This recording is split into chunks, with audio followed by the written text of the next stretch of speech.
Assalamualaikum warahmatullahi wabarakatuh. Perkenalkan, nama saya Firda Fadila Fitri dengan NIM 22810300062. Di sini saya akan menyampaikan materi mengenai self-regulated learning dan motivasi belajar. Self-regulated learning atau SRL merupakan suatu konsep mengenai bagaimana seseorang menjadi pengelola dirinya sendiri dalam kegiatan belajarnya. Self-regulated learning adalah suatu kemampuan di mana seseorang dapat mengaktifkan dan mendorong pemikiran, perasaan, dan tindakannya yang telah direncanakan secara sistematis dan berulang, yang berorientasi untuk mencapai tujuan dalam belajarnya.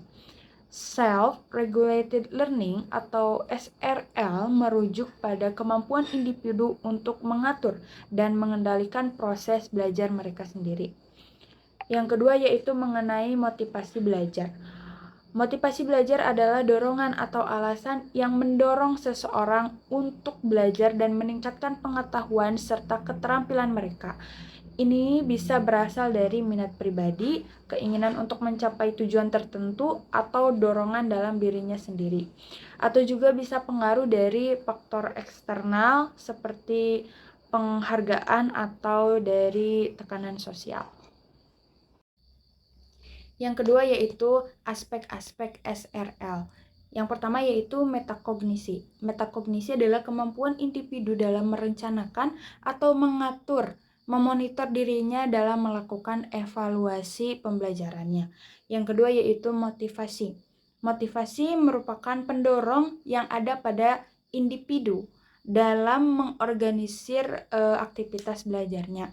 Aspek motivasi mengacu pada beberapa komponen. Yang pertama yaitu komponen harapan, yakni keyakinan peserta didik mengenai kemampuannya dalam mengerjakan suatu tugas.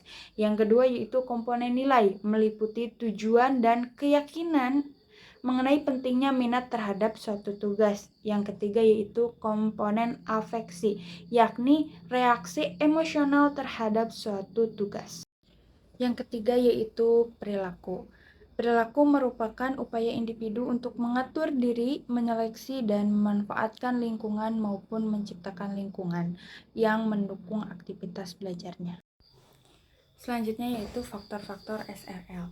Yang pertama yaitu faktor pribadi. Yang termasuk dalam faktor ini adalah pengetahuan siswa, proses metakognisi, tujuan yang hendak dicapai, dan afeksi. Dua yaitu faktor perilaku. Faktor perilaku meliputi observasi diri, penilaian diri, dan reaksi dari dirinya.